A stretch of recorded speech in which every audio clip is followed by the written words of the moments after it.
स्थानिक स्वराज्य निवडणूक सध्याला लागलेली आहे आणि राष्ट्रवादी अजित पवार गटाच्या कार्यालयामध्ये तुम्ही पाहत असताय की सोलापूरमध्ये एक प्रथमच तृतीयपंथीने उमेदवारीचा अर्ज भरला होता आणि मुलाखती दिली होती. आपण विचारूया की आपल्यासोबत आहे अबोली मंजिली ताई, तुम्ही कशासाठी अर्ज भरला आणि तुम्ही काय काय कामं केली आहे? मी तिथं नाही म्हणलं तर मी कन्नडचौक राजा गणपती रिक्षा संघटनेचा अध्यक्ष होतो.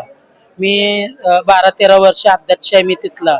माझ्याकडे रिक्षा आहेत 7-8 रिक्षा आहेत.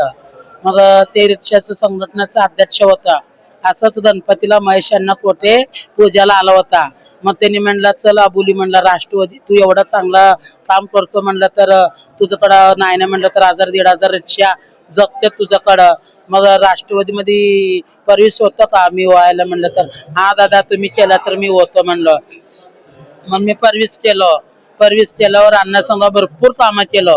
गोरगरिबी भरपूर बघितलं, तुरच्या पंक्त्यांना बघितलं, गोरगरिबीला बघितलं. लॉकडाऊन पडला, लॉकडाऊन मध्ये त्यांना अनाज वाटप केलं, साड्या वाटप केलं, भाजीपाला वाटप केलं. मग अण्णा म्हणला तुला 100% तू मर्द आहे म्हणला, तू जोगती नाही म्हणला. तुला इजडा कोण म्हणत नाही, जोगती नाही म्हणत नाही, तू मर्द आहे म्हणला. मर्दवणीच काम केलं म्हणला. तुला 100% मी तिकीट देऊन मी निवडून आणायचं माझ्याकडे लागलं म्हणलं. महेश अण्णांची आठवण येत असेल याच्यातून?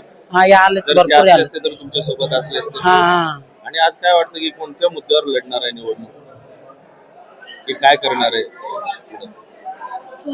मी आता राष्ट्रवादीमध्ये गेला तर बी मी महेश अण्णाला सोडणार नाही.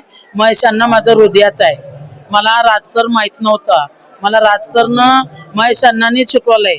महेश अण्णा माझा गुरु म्हणून माझं हृदयामध्ये ठेवूनच महेश अण्णाला धरूनच मी सगळं राष्ट्रवादीमध्ये उतारलो. आता एकूण किती मत पडतील असं वाटतंय ताई तुम्ही थांबला तर? मला 100% 4500 नाही तर 5500 पर्यंत पडते. आणि निवडून आले तर काय काय कामे करणार? सगळं गोर गरीब सगळ्यांचं काम करणार. आणि आपल्या जो समाज आहे तृतीयपंथी समाज खूप मोठ्या प्रमाणात आहे, त्यांच्यासाठी काय करणार?